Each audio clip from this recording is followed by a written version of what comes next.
ओम शांति। सुनते हैं आज 24 सितंबर 2023 के अव्यक्त बाप दादा के अनमोल महावाक्य। रिवाइज डेट है 22 दिसंबर 1995। आज अव्यक्त बाप दादा ने मुरली के सार में कहा, सर्व प्राप्ति संपन्न जीवन की विशेषता है अप्रसन्नता मुक्त और प्रसन्नता युक्त। आज प्यार के सागर बाप दादा अपने प्रेम स्वरूप आत्माओं को देख रहे हैं। हर एक के दिल में परमात्म प्यार समाया हुआ है। ये परमात्म प्यार प्राप्त भी एक ही जन्म में होता है। 83 जन्म देव आत्माएं व साधारण आत्माओं द्वारा मिला। सोचो, याद करो, सारे कल्प का चक्कर लगाओ, स्वदर्शन चक्करधारी होना। तो 1 सेकंड में सारे कल्प का चक्कर लगाया। 83 जन्मों में परमात्म प्यार मिला था, नहीं मिला। सिर्फ इस संगम पर एक ही जन्म में परमात्म प्यार प्राप्त हुआ। तो अंतर को जान लिया ना। आत्माओं का प्यार और परमात्म प्यार कितना अंतर है। साधारण आत्माओं का प्यार कहाँ ले गया, क्या प्राप्त कराया, अनुभव है ना। और परमात्म प्यार कहाँ ले जाता है, अपने स्वीट होम और स्वीट राजधानी में। आत्म प्यार राज्य भाग्य गवाता है और परमात्म प्यार राज्य भाग्य दिलाता है। और इसी जन्म में ऐसे नहीं कि सिर्फ भविष्य के लिए या आधार पर चल रहे हो, नहीं, डायरेक्ट परमात्म प्राप्ति तो अब है। वर्तमान के आगे भविष्य भी कुछ नहीं है। आप लोग गीत गाते हो ना कि स्वर्ग में क्या होगा और क्या नहीं होगा। और अभी का गीत क्या है, जो पाना था सो वो पा लिया, अब क्या रहा पाना बाकी। पा लिया, पांडवों ने पा लिया। गोपियों का भी गायन है, इस समय का गायन है कि अप्राप्त नहीं कोई वस्तु। हम ब्राह्मणों के खजानों में, देवताओं के खजाने में नहीं, ब्राह्मणों के खजाने में। तो अभी ब्राह्मण हो ना, तो अनुभव करते हो कि अप्राप्त नहीं कोई वस्तु। और ये प्राप्तियां अविनाशी है, अल्पकाल की नहीं है। तो जिसको सर्व प्राप्तियां है उसके जीवन में क्या विशेषता होगी। सब प्राप्तियां है, एक भी कम नहीं है। तो उसकी चलन और चेहरे में क्या विशेषता दिखाई देगी। सदा प्रसन्नता ना, कुछ भी हो जाए लेकिन सर्व प्राप्तिवान अपनी प्रसन्नता छोड़ नहीं सकता। अप्रसन्नता कभी भी होती है तो चेक करो कि अप्राप्ति का अनुभव होता है या सर्व प्राप्तियों का। बाबा ने कहा, आज बाप दादा ने बहुत ही सेवा केंद्र और उप सेवा केंद्र देखे। विदेश में नहीं, देश में सेवा केंद्र देखे। सेवा केंद्र में विशेष तो सेवाधारी हैं। तो आज चक्कर लगाते हुए सेवाधारी और सेवा स्थान दोनों देखे। हर एक स्थान में, चाहे छोटे चाहे बड़े, सभी में चेक किया कि सेवाधारी तन से, मन से, धन से और सेवा के संबंध संपर्क से कितने प्रसन्न हैं। क्योंकि विशेष तो यही बातें हैं ना। तो क्या देखा होगा, तन तो सबके पुराने ही हैं, चाहे जवान हैं चाहे बड़े हैं, छोटे और ही बड़ों से भी कहाँ कहाँ कमज़ोर हैं। चाहे बीमारी बड़ी है लेकिन बीमारी की महसूसता कि मैं कमज़ोर हूँ, मैं बीमार हूँ, ये बीमारी को बढ़ा देती है। क्योंकि तन का प्रभाव मन पर आ गया तो डबल बीमार हो गए। तन और मन दोनों से डबल बीमार होने के कारण बार बार सोल कॉन्शियस के बजाय बीमारी कॉन्शियस हो जाते हैं। तो क्या देखा कि तन से तो मेजॉरिटी बीमार कहो या हिसाब किताब चुकतू करना कहो कर रहे हैं, लेकिन 50% डबल बीमार और 50% सिंगल बीमार हैं। बाकी होना क्या चाहिए, कभी भी मन में बीमारी का संकल्प नहीं लाना चाहिए। मैं बीमार हूँ, मैं बीमार हूँ, लेकिन होता क्या है, ये पाठ पक्का हो जाता है कि मैं बीमार हूँ। कभी कभी किसी समय बीमार होते नहीं हैं, क्या ये पाठ पक्का हो जाता है, लेकिन मन में खुशी नहीं है तो बहाना करेंगे कि मेरे कमर में दर्द है, क्योंकि मेजॉरिटी को या तो टांग दर्द या कमर दर्द होता है। कई बार दर्द होता नहीं है, फिर भी कहेंगे मेरे को कमर में दर्द है। अभी उसकी चेकिंग कैसे हो? डॉक्टर्स के पास इसका कोई थर्मामीटर है जो कमर दर्द है या नहीं वो चेक कर सके? एक्सरे कराओ, ये कराओ, वो तो और ही खर्चा लगाओ। तो क्या देखा, तन के बारे में सुनाया, कई सेवाधारी ऐसे दिखाई दिए। सेवाधारी आप सभी हो, ऐसे नहीं समझना सिर्फ टीचर्स की बात है। सेवाधारी आप प्रवृत्ति वाले भी हैं कि जो सेंटर्स पर रहते हैं वो सेवाधारी हैं। आप लोग प्रवृत्ति में रहने वाले भी सेवाधारी हो। कभी आपके घरों का भी चक्कर लगाएंगे, देखेंगे कि कैसे सोते हो, कैसे उठते हो, डबल बेड है या सिंगल बेड है। अच्छा, ये तो आज के चक्कर की बात है। आजकल के हिसाब से दवाइयाँ खाना ये बड़ी बात नहीं समझो, क्योंकि कलयुग का वर्तमान समय शक्तिशाली फ्रूट ये दवाइयाँ है। देखो, कोई रंग बिरंगी है, कोई रंग बिरंगी तो है ना। कलयुग के लास्ट का यही एक फ्रूट है, तो खा लो प्यार से। दवाई खाना ये बीमारी याद नहीं दिलाता। अगर दवाई को मजबूरी से खाते हो तो मजबूरी की दवाई बीमारी याद दिलाती है, और शरीर को चलाने के लिए एक शक्ति भर रहे हैं, उसी स्मृति में खाएंगे तो दवाई बीमारी याद नहीं दिलाएगी, खुशी दिलाएगी। तो बस 2-3 दिन में दवाई से ठीक हो जाएंगे। आजकल के तो बहुत नए फैशन है। कलयुग में सबसे ज़्यादा इन्वेंशन आजकल दवाइयाँ या अलग अलग थेरेपी निकलती है। आज फलानी थेरेपी है, आज फलानी।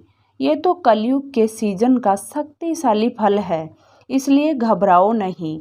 लेकिन दवाई कॉन्शियस, बीमारी कॉन्शियस होकर नहीं खाओ तो तन की बीमारी होनी ही है, नई बात नहीं है। इसलिए बीमारी से कभी घबराना नहीं है। बीमारी आई और उसको फ्रूट्स थोड़ा खिला दो और विदाई दे दो। अच्छा, ये हुआ तन की रिजल्ट। फिर और क्या देखा? बाबा ने कहा, मन मन में क्या देखा? एक बात खुशखबरी की ये देखी कि मेजॉरिटी हर एक सेवाधारी के मन में बाप का प्यार और सेवा का उमंग दोनों है। बाकी 25% कोई मजबूरी से चल रहा है, वो छोड़ो। लेकिन मेजॉरिटी के मन में ये दोनों बातें देखी, और ये भी देखा कि बाप से प्यार होने के कारण याद में भी शक्तिशाली हो बैठने का, चलने का, सेवा करने का अटेंशन बहुत देते हैं। लेकिन खेल क्या होता है कि चाहते हैं कि याद की सीट पर अच्छी तरह से सेट होकर बैठ जाएं, लेकिन थोड़ा टाइम तो सेट होते हैं, फिर हिलना डुलना शुरू होता है। जैसे बच्चा होता है, उसको ज़्यादा टाइम सीट पर बिठाओ तो हिलेगा ज़रूर। तो मन भी अगर कंट्रोल में, ऑर्डर में नहीं है तो थोड़ा टाइम तो बहुत अच्छे बैठते हैं, चलते हैं, सेवा भी करते हैं, लेकिन कभी सेट होते हैं, कभी अपसेट भी हो जाते हैं। कारण क्या है? होना सेट चाहते हैं लेकिन अपसेट क्यों होते हैं? कारण क्या है? एकाग्रता की शक्ति, दृढ़ता की शक्ति उसकी कमी है। प्लेन बहुत अच्छा सोचते हैं, ऐसे बैठेंगे, ये अनुभव करेंगे, फिर ये सेवा करेंगे, फिर ऐसे चलेंगे, लेकिन कर्म करने में या बैठे बैठे में भी दृढ़ता की शक्ति कम हो जाती है और बातों में मन बुद्धि बढ़ जाते हैं। चाहे काम में बिजी नहीं है, लेकिन व्यर्थ संकल्प ये सबसे बड़ा काम है जो अपनी तरफ खींच लेता है। तो स्थूल काम नहीं भी हो, लेकिन दृढ़ता की शक्ति बढ़ने के कारण मन और बुद्धि सीट पर सेट होने के बजाय हलचल में आ जाते हैं। बाबा ने कहा, बाप दादा ने आप सबको काम दिया था, वो देखा? बाप दादा के पास सब चिट्ठियाँ पहुँची, लेकिन कई बच्चे बड़े चालाक हैं। चालाकी क्या करते हैं? चिट्ठी लिखते हैं, लेकिन नाम नहीं लिखते, ऐसे समझकर करते हैं। बाबा तो जानता है, फिर भी अगर काम दिया है तो काम तो पूरा करो ना। टीचर अगर कहे ये लिख कर आओ और टीचर को कहो कि आप तो जानते हो ना मुझे ये लिखना आता है, तो टीचर मानेगा? तो कई तो नाम ही नहीं लिखते, लेकिन जो भी जिस ग्रुप में काम दिया है, मेजॉरिटी सबकी ये खुशी की बात देखी कि सबने लिखा है कि हम डायमंड जुबली तक करके दिखाएंगे। ये मेजॉरिटी का है। आप सबका भी है। जीवन मुक्त हो जाएंगे। अगर सभी बातों से मुक्त हो गए तो क्या हो जाएंगे? जीवन मुक्त हो जाएंगे ना। तो सभी ने अपनी हिम्मत, उमंग अच्छा दिखाया है, चाहे फॉरेनर्स वालों ने, चाहे भारत वालों ने। उमंग उत्साह सभी का अच्छा है। कोई ने, बहुत थोड़ों ने लिखा है कि हमको टाइम लगेगा। लगने दो उन्हों को, आप लोग तो जीवन मुक्त हो जाओ। तो रिजल्ट में देखा कि सभी को उमंग है कि डायमंड जुबली में कुछ करके दिखाएं। लेकिन बाप दादा ने देखा कि जिनका जितना अपने आप को डायमंड बनाने का उमंग उत्साह है, उतना ही डायमंड जुबली वर्ष में सेवाओं के प्लेन भी बहुत फास्ट बनाए हैं। इसमें बाप दादा खुश हैं, लेकिन ऐसा नहीं कहना कि बहुत सेवा का बोझ भी था ना, इसलिए थोड़ा नीचे ऊपर हो गया। ये बाप दादा नहीं चाहते। सेवा जो स्वयं को व दूसरे को डिस्टर्ब करे वो सेवा नहीं है, स्वार्थ है। और निमित्त कोई ना कोई स्वार्थ ही होता है, इसलिए नीचे ऊपर होते हैं।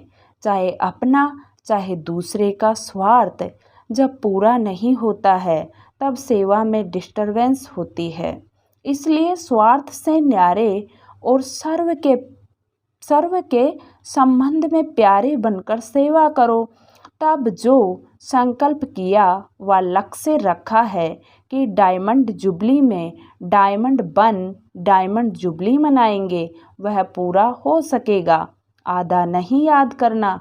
कई ऐसे जवाब देते हैं, कहते हैं डायमंड जुबली तो मनाने की थी तो मनाया, उसमें बिजी हो गए। लेकिन बाप दादा के दोनों शब्द याद रखना, आधा नहीं, डायमंड जुबली मनानी है। सिर्फ मनानी है नहीं, बनकर मनानी है। तो मतलब का अर्थ नहीं लेना, मना लिया ना, लेकिन बनकर मनाना। बनकर के मनाया, ये है डायमंड जुबली का लक्ष्य। तो आधा लक्ष्य नहीं पूरा करना, डबल है।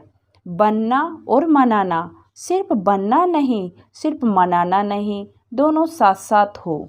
और आप सबको मालूम है कि जब आप डायमंड जुबली के व डायमंड बनने के प्लान बना रहे हो, तो आप सबसे पहले माया भी अपना प्लान बना रही है।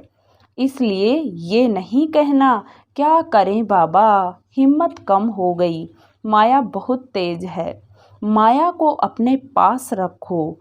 राज्य आप करेंगे और माया को बाबा संभालेंगे। राज्य तो आपको करना है ना। माया जीत जगत जीत बनता है, तो माया को जीतने के बिना जगत जीत कैसे बनेंगे। इसलिए चारों ओर अटेंशन प्लीज। समझा? अच्छा, चक्कर का आधा सुनाया, आधा फिर सुनाएंगे। सेंटर्स कोई कोई तो बहुत अच्छे सजे सजाए और कोई सिंपल, तो कोई बहुत रॉयल, कोई बीच के भी थे। ज़्यादा हैं जो समझते हैं कि रॉयल लगे। कोई वीआईपी आवे तो उसको लगे कि सेंटर्स अच्छा है, लेकिन अपना ब्राह्मणों का आदि से अब तक का नियम है कि न बिल्कुल सादा हो न बिल्कुल रॉयल हो, बीच का होना चाहिए। ब्रह्मा ने तो बहुत साधारण देखा और रहा, लेकिन अभी साधन है, साधन देने वाले भी हैं। फिर भी कोई भी कार्य करो तो बीच का करो। ऐसा भी कोई न कहे कि ये क्या लगा दिया है पता नहीं, और न कोई कहे कि ये तो अभी राजाई ठाठ हो गया है। तो आज का पाठ क्या है? मुक्त तो सबसे हो गए ना, सबसे मुक्त होने की प्रतिज्ञा हो गई है ना।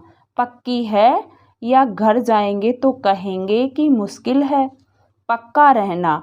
माया को डायमंड जुबली में मजा चखाकर दिखाओ।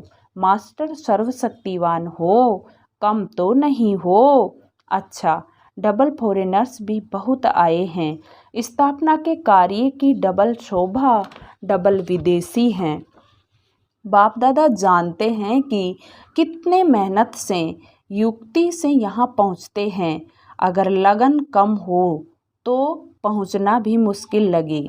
एक तरफ बाप दादा सुनते हैं कि मनी डाउन हो गई है, और दूसरे साल देखते हैं तो और भी विदेशी ज़्यादा आ गए हैं। तो ये हिम्मत है। रसिया का ग्रुप भी आया हो है ना। रसिया वालों ने टिकट कहाँ से लाई? इन्हों की कहानियाँ बहुत अच्छी सुनने वाली है। टिकट कैसे इकट्ठी करते हैं उसकी कहानी बहुत अच्छी है। ये तो सब होना ही है, जब है ही कागज़ पेपर ही तो हैं। चाहे डॉलर का हो चाहे पौंड का हो, है तो पेपर ही। तो पेपर कहाँ तक चलेगा? सोने का मूल्य है, हीरे का मूल्य है, पेपर का क्या है?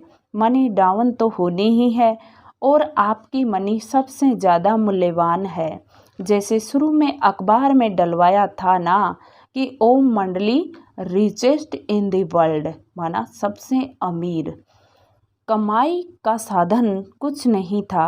ब्रह्मा बाप के साथ एक दो समर्पण हुए और अखबार में डाला रिचेस्ट इन दी वर्ल्ड, दुनिया में सबसे अमीर।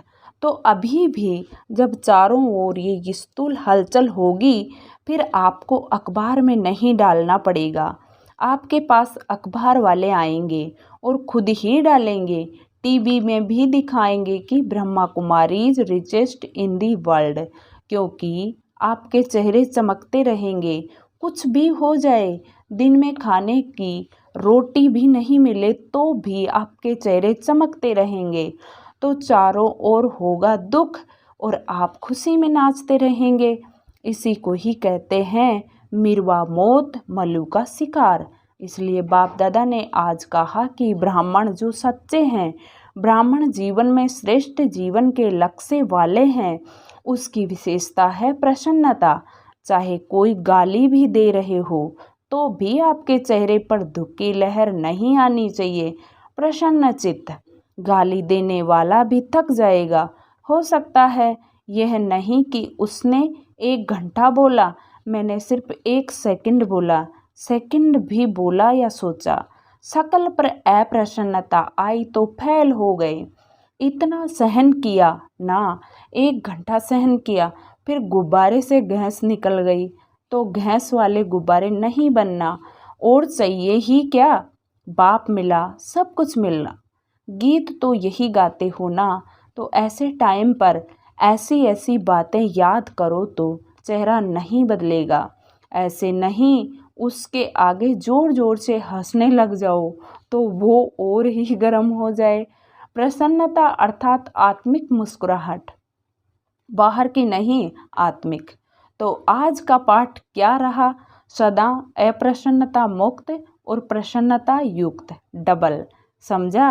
अच्छा, चारों ओर के बाप दादा के प्रेम स्वरूप आत्माओं को सदा स्वयं को अप्रसन्नता से मुक्त करने वाली तीव्र पुरुषार्थी आत्माओं को सदा याद और सेवा के बैलेंस द्वारा सेवा की सफलता पाने वाले भाग्यवान आत्माओं को सदा बाप को प्रत्यक्ष करने के उमंग उत्साह में रहने वाले देश विदेश दोनों के सर्व बच्चों को बाप को अपनी खुशखबरी लिखने वाले, अपनी सेवा का उमंग रखने वाले ऐसे बाप के सदा स्नेही और समीप बच्चों को बाप दादा का याद प्यार और नमस्ते। हम रूहानी बच्चों की रूहानी बाप दादा को याद प्यार, गुड मॉर्निंग और नमस्ते बाबा, नमस्ते, शुक्रिया बाबा, शुक्रिया, वाह बाबा वाह। मीठे बाबा ने मीठे मीठे बच्चों को वरदान दिया, अखंड स्मृति द्वारा विघ्नों को विदाई देने वाले मास्टर सर्वशक्तिमान भव। अखंड स्मृति द्वारा विघ्नों को विदाई देने वाले मास्टर सर्वशक्तिमान भव। संगम युग विघ्नों को विदाई देने का युग है। जिसको आधा कल्प के लिए विदाई दे चुके उसको फिर आने न दो।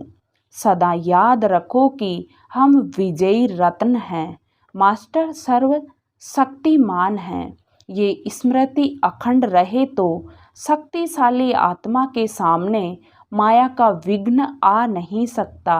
विघ्न आया फिर मिटाया तो अखंड अटल नहीं कहेंगे। इसलिए सदा शब्द पर अटेंशन दो। सदा याद में रहने से सदा निर्विघ्न रहेंगे और विजय का नगाड़ा बजता रहेगा। स्लोगन है, ईश्वरीय सेवा में खुद को ऑफर करना ही बाप दादा की ऑफरिंग लेना है। ईश्वरीय सेवा में खुद को ऑफर करना ही बाप दादा की ऑफरिंग लेना है। अच्छा, ओम शांति।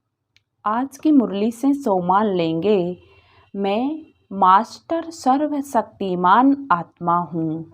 मैं मास्टर सर्वशक्तिमान आत्मा हूँ। ओम शांति, ओम शांति। शुक्रिया बाबा, शुक्रिया।